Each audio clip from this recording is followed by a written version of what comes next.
I think hockey would be better overall, especially for queer and people of color. I just by looking at itself, reflection would be great. I feel like once anybody holds a mirror up to hockey, they run away from it or I'm really upset about it. And kind of just like looking, it always starts with you. So looking at yourself and looking at how you make spaces uncomfortable or how you make spaces more comfortable for people who might not feel like this is the place for them.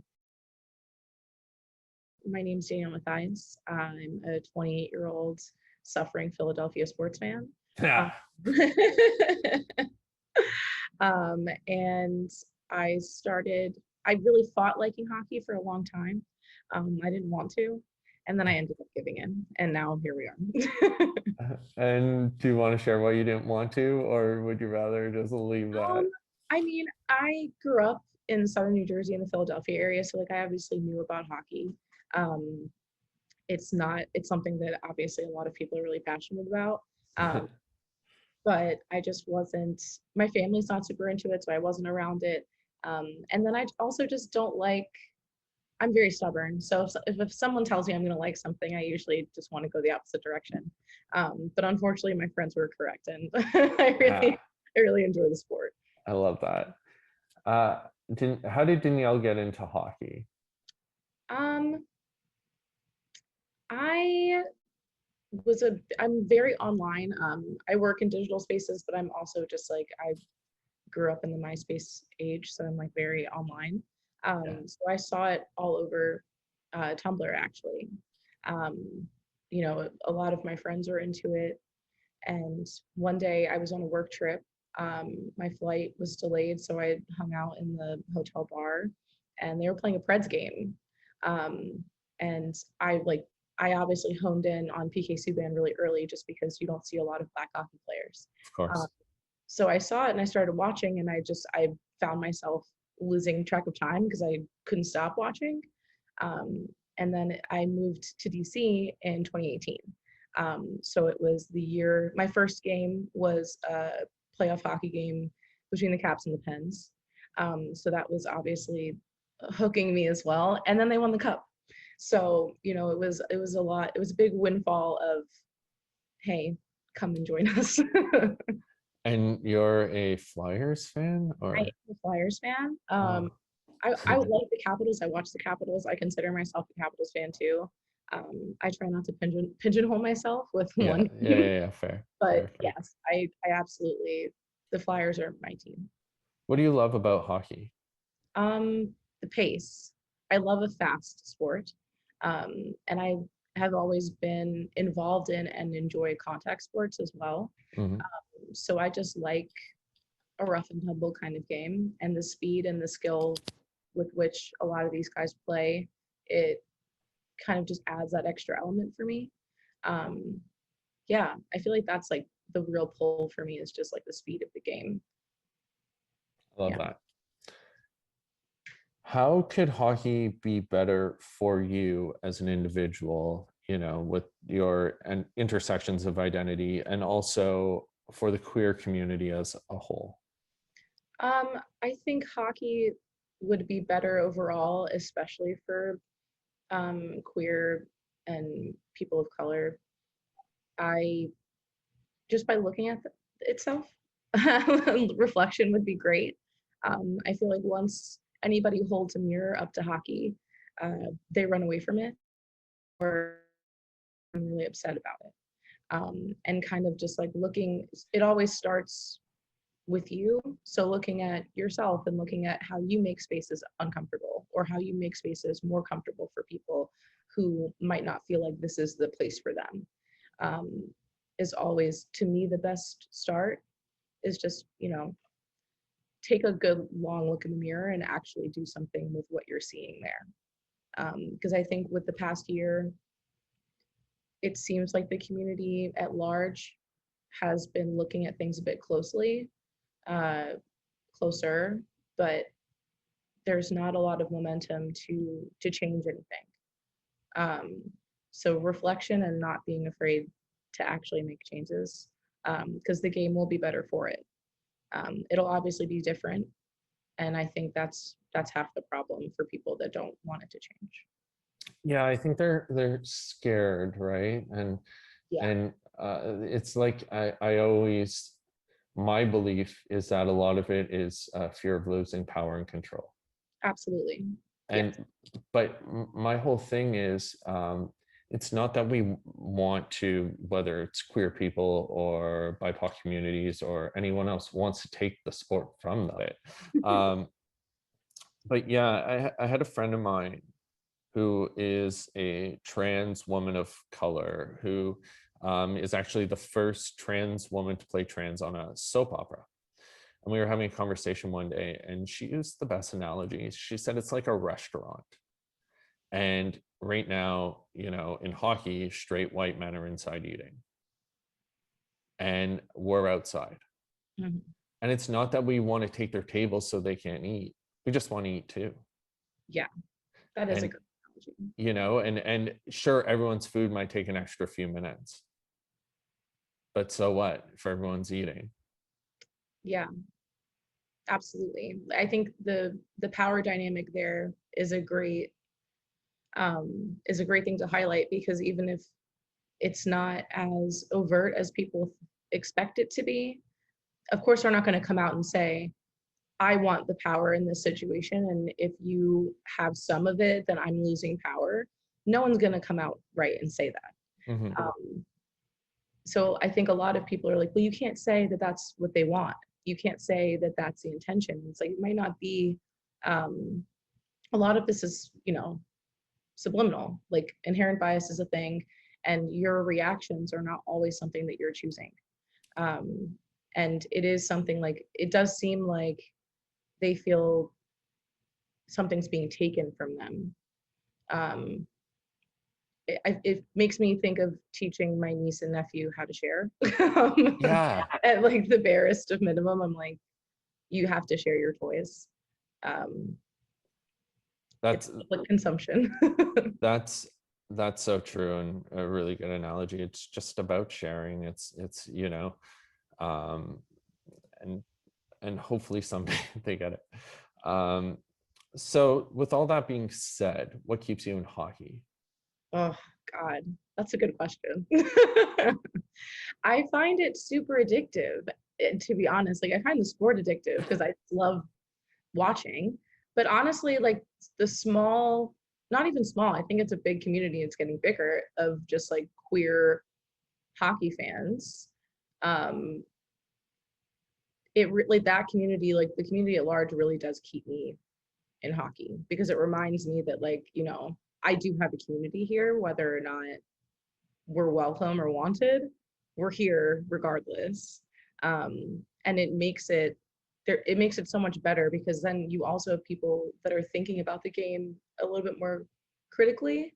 And it's more hopeful and more welcoming, and it encourages me to stay watching hockey and being and participating actively, um, when I see that there are also people trying to make meaningful change.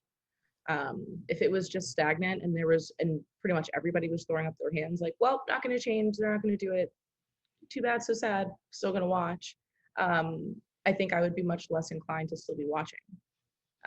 But seeing how many people are ready, like from all levels and all different positions, and from fans to journalists, you know, even teams, seeing teams change, seeing teams, branch out, um, all of it, like the little spotlights of hope and change are really what has kept me here, especially in the past few years. Like, it's been pretty difficult to be a hockey fan. Yeah, Um, it's not something. It's something you kind of, well, not you, probably. I don't know. You might, but it's something that I kind of say, like, yeah, I like hockey. It's not great, but it's where I'm at.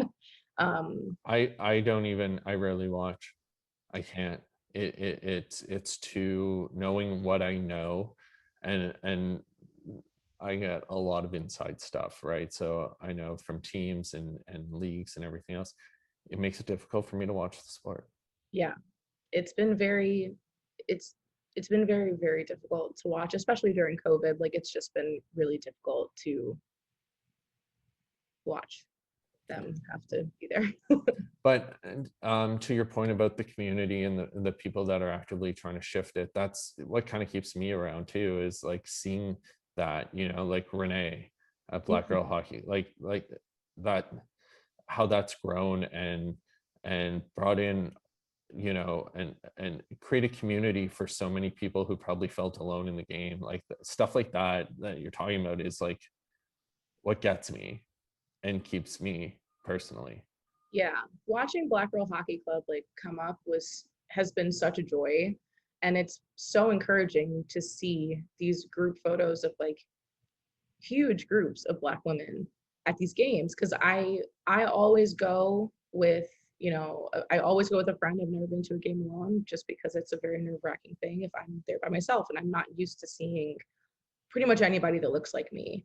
Um, and just seeing that was great. And the fact that, you know, she's able to talk to people in power and talk to them about these changes that need to be made, and kind of, it's, I think it's just a great dialogue starter, and she's done a great job at opening up the conversation and welcoming people in, um, anybody in, which has been great. I think like that's like the staying power to me, is how educational and welcoming and patient she is, for all of this. Yeah, and it's tough for people to be patient in those spaces, and you know, when experiences are rooted in like in this culture and trauma, and yet she is, and it's you know, it's something that when I do my work now, I think about that, and she has me looking at myself in the mirror and you know, not intentionally, but without even knowing it, and saying, okay, take a deep breath, look at the situation, analyze it, relax, de-escalate this. And I credit her for so much of that in my life. What gives you hope for queer people in the sport? Um, Other than, I mean, each other, but for me, I think what gives me hope is queer people. I think we're just some of the most resilient people and some of the most joyful people, Yeah. that really, like, you could really throw anything at us and I think we would figure it out. Um, but seeing, I guess, like some of these conversations happening, a bit more out in the open and broadly with players and with, you know, demanding more, seeing that there is space to do that now is what gives me hope for us. Because if there's no one listening and you're kind of just talking to a brick wall, it gets really discouraging really quickly. Yeah. And I think no matter how incredibly slow it is, there's still progress being made. Um, and it is like a chipping away, but I think it's I think these conversations are happening more, which is what is good. Instead of once every year or once, like if something happens, they talk about it barely. Um, these conversations are pretty much consistent, like they're cropping up pretty consistently, and people aren't getting complacent. And it's not just us, which is also something that has been giving me a lot of hope, is that it's also allies thinking about it, and pushing those conversations forward. I think that there are actually real allies in the sport now that are willing to, you know, have these conversations, push people a little bit on their positions, pointing out things to people, educating people, instead of putting that work back on queer folks. Um, that's a big part for me, is it's not just us anymore, which is what is nice. And there's allies out there who, you know, are willing to accept critique and hopefully grow, Yes. which is also nice. They're you know, being vulnerable, and they're letting go of the fragility, and allowing Like I think, you know, straight fragility is a thing as much as any other type of fragility, um and they're letting they're open and receptive to those conversations that might be uncomfortable, and that's huge. Absolutely. Because I feel like so many of the roadblocks that pop up are because people are seeing something that they've done that they don't, it's like the shame of it and like the guilt around it. They don't really want to face that. Mhm. And people get defensive very quickly, and then their support stops because they were held accountable. So I absolutely agree. Like seeing people being able to take critique, holding themselves accountable, allowing community to hold them accountable without taking it personally, without getting defensive about it, and still being there and showing up and changing, not just hearing the critique and keeping it pushing, actually changing and changing the way they talk, changing who they talk to, changing who they're talking about, how they're listening, who they're listening to, who they're uplifting. Um, yeah, that's huge. I feel that's like a huge development that I'm shocked constantly watching people actually take critique around things with hockey. Yeah, it's hopefully the sport can follow those allies. But yeah, so I want to thank you because it's people like you who are willing to share and have these conversations that give me hope. So thank you. Thank you. And like honestly, like bringing these conversations and bringing fans into it and opening up these conversations, especially for Pride, like it's huge and it's really great to see.